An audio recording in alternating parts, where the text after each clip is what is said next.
Welcome back to the Unraveled podcast. My name is Nina. And my name's Alina. So today I wanted to kind of discuss like who you surround yourselves with and just people that complain and maybe that people have positive energy. I think it's really important because it obviously affects you personally. I had a friend that is dating someone and she was telling me how this person that she's dating just complains all the time and just never has anything positive to say. And I've previously had people in my life like that. But then when I thought about it, I was like, it brought me to reality. I was like, wow, I don't have anyone in my life that is like that. Mm-hmm. And I think you don't realize it until you do, or maybe you're used to the people that you surround yourself with that are so negative. And it's like very exhausting to deal with, and it changes the energy. It also can put you in the wrong mindset of being negative as well. Yeah, definitely. It's funny that we're bringing up this topic because I was just talking about it with someone today about how there's some times where looking at something negatively is beneficial. Let's say you're looking at something from a previous experience where you can predict a potential problem and solve it and stop it from happening in advance. But then that's different than everything just being doom and gloom, negative all the time. And then I was listening to a podcast as well, and they said, I think sometimes we miss out on the positive, beautiful things because they're all around us. Right. And when you're so familiar with something, you don't even see it anymore. And then the things that are negative or bad stand out more because we're so used to being surrounded by it. You go outside, it's a beautiful day, the trees are green, the flowers are blooming, you have friends, family, but you take that stuff for granted, and then the negative things stand out more. Yeah. And I guess it kind of like for myself, because I don't have any friends in my life that are so negative. I'm usually that friend. I mean, I hear people like my friends always vent. I call it venting so much as complaining. I feel like complaining is a consistent, habit. Yeah. Like a consistent habit, but also like you're just constantly talking about the same thing with no intentions or effort to try to change it. Yeah. So most of the time when I talk about my friends, I consider it venting just because they're just getting it off their chest. And if I always tell them, like, I'm not going to hear you complain about something. I'm not going to hear you vent. I'm not going to hear you complain. How would I say this? I'm not going to hear you vent about something more than once, because after that it's complaining. Yeah. And you haven't made an effort to change anything about it. And most of the time I don't ever have to tell anyone that, because most of the time they do, or I'm either helping them kind of come up with a solution to resolve whatever they're complaining about, or venting about.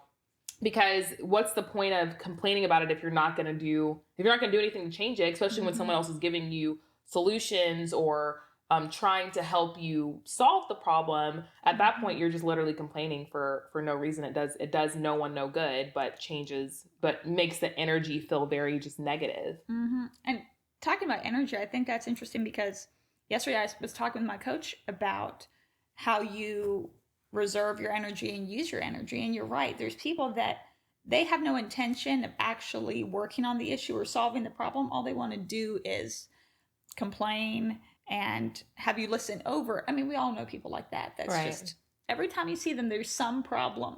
Their life is always falling apart in some way. So eventually, I don't want to be around you. I can't handle that energy. I mean, eventually I distance myself from those people because it really does matter how your energy is, your environment, your mindset, your attitude, because that affects your personal life, your business, everything like that. Correct. And I think the people that are successful have found a way to protect their energy and protect their mindset and their thoughts, because then they have more room for creativity, for growth and stuff like that, instead of just dwelling on the negative and all that. Correct. And you protect that by having people in your life who are going to speak positive and be encouraging and aren't so negative or complaining about a lot of things, because again, that does change the energy.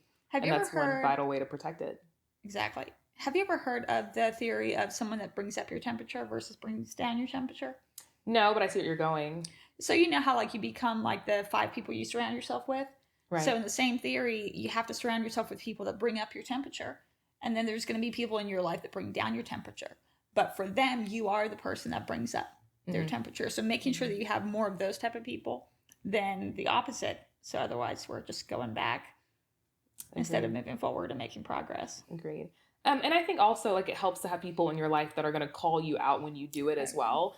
Like one of my siblings used to be the person that was just so negative, so complaining, so just complained all the time.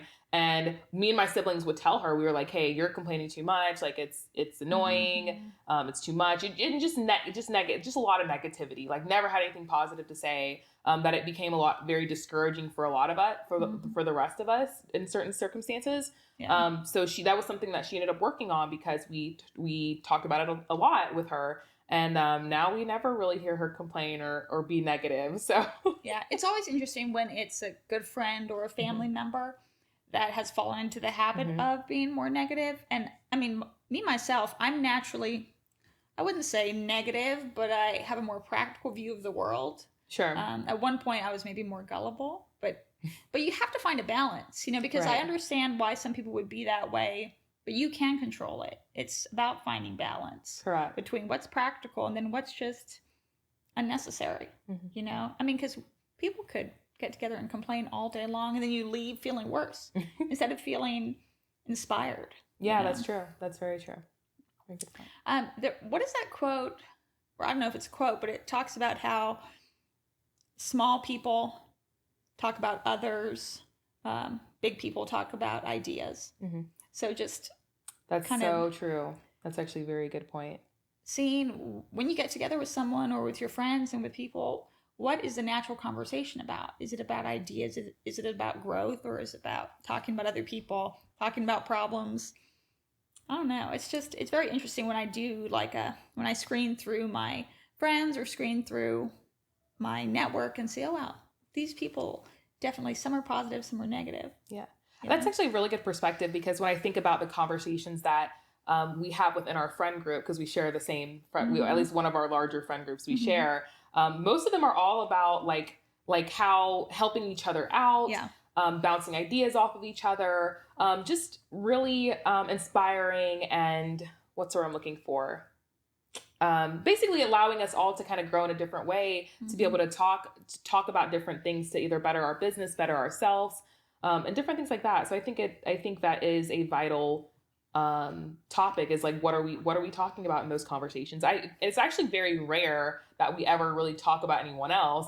We like to talk about other people's drama and talk about that, but it's not like we're really talking negatively about other people. It's at the end of the day, we're just and I think circling. Then it becomes very clear when a friend group outgrows one or two people within that group, because you'll see how conversations will shift, lifestyles will shift, mindsets will shift, but then certain people, they want to kind of stay where you were a year ago or 5 years ago or 10 years ago. And unfortunately, if people like you and I, we're constantly growing and changing, then the people in our lives also have to grow and change for us to be able to continue moving forward in that friendship or relationship. Agreed. But sometimes it's not possible for that person, and then you kind of have to let that go.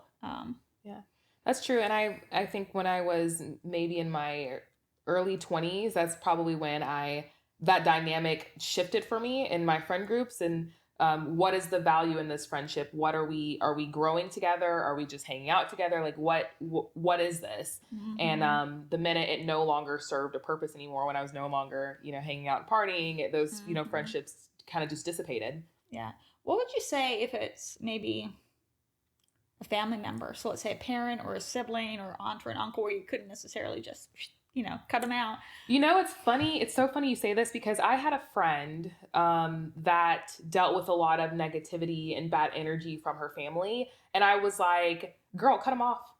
I said, cut them off. If they're causing you this much harm and this much stress, cut them off. I don't care who it is. At the end of the day, family thinks that they can take the advantage. Family thinks because they're family, they have the right to be in your circle and your environment. And that's not true at all. At the end of the day, you decide who you want to allow in your circle and who you want to even call family. And just because they're family, just because they have that title and y'all share the same blood, does not really make them family. Family is just family basically I don't even know what family means, but it doesn't mean that it has to be, at least I think it doesn't mean they have to be blood related to you. But I know like today's terminology for it would mean that, someone who you consider close to you would do anything for you. It does not matter if they're blood related to you or not. So I don't think family has an exception. At the end of the day, if they are not good for you, if the relationship is not healthy, cut them off. And I would apply it the same way to I would apply it the same way as I would a friend. Yeah. There's family members that me and my siblings have had to cut off that have not been healthy relationships. That's why me and my siblings are so close, is because we literally just rely on each other. It's literally just us. The rest of the family that exists is just non-existent. Yeah. And that's because you're right. Just because you're family, you still have to have that standard of respect and treating your siblings how they, how you deserve to be treated. Correct. It goes both ways. But, with friendships and relationships, it's your chosen family also. So it's it goes both ways. But I just think it's a topic more people should discuss, especially maybe, I know a lot of people that are our age, their parents are maybe a little bit more negative, or, certain generations more than others. And it's just like, these are conversations I think we should all have, because worst case scenario, it stays the same. But best case scenario, the relationships can improve. And isn't that what we want anyway? And also, even like in other cultures, I have some friends that are of different nationalities, and they have told me like some of because of the cultures that they grew up in, are so toxic that they don't even have relationships with their parents anymore because of arranged marriages or just specific things that are ingrained in their culture that because they've been more Americanized, don't really believe in or don't want to kind of, what am I trying to say? Continue on to the next generation. Exactly. Yeah. They're like, I'm not doing this. So they've had to cut off family members because they're just not willing to be in that kind of toxic environment. And of course, for their parents or their family, they don't see it that way. This is their culture. This is what you need to do. But for them, they're like, this is toxic. I don't want to be a part of this. It's funny that you brought that up in regards to different cultures and things like that. There was this big creator who she had made different food review videos, and she had this beautiful Pomeranian dog that was part of her YouTube channel, her TikTok. And at one point, the dog got sick, was paralyzed, and she brought it back to health. It got mobility back, everything like that. She went on a trip, and she asked her parents, so they're from a different culture, but she, born and raised in the U.S., if she could watch. So she was going on a trip. She went over to her parents' house and said, hey, can you watch my dog? And she sat there with them for an hour, giving them all the instructions, telling them, hey, you can't leave the dog outside because, look, a coyote will come and eat him. And she showed them videos of how coyotes will jump fences. She goes on her trip. Lo and behold, her parents let the dog out, left him out overnight, and he was killed by a coyote. Oh my gosh. And she had had this beautiful dog for years. And she made a video talking about how she obviously she's very distraught and she can't forgive her parents because they couldn't even respect that boundary because they think it's a dog. It's not a child. And to be fair, dogs is not a child, but you have to understand that dog was part of That's her your family. perspective as well. Exactly. You can't assume someone else's life. You can't. And it was so frustrating. Yeah. But also they knew what they were getting into before they agreed to take the dog. She sat there and told them the instructions. And if you knew you couldn't follow those instructions, then you should have, withdrew and said, hey, I can't do this. And it was really just, and a lot of people are talking about it, it was just a disregard for what she had asked them to do and just complete disrespect just because they didn't think it was as important as she did. Now the dog is gone. Yeah. And so that's just one of those things where I'm hoping more conversations are had around just because you don't understand something that your kid decides to do or your parent decides to do, hopefully out of respect and communication, you still do your part. Yeah. Correct. So, Correct. Well, I think that wraps up this episode. Thank you again for listening and for watching. You can listen to us each Wednesday. We release a new episode, and you can connect with us on social media. Thanks for watching.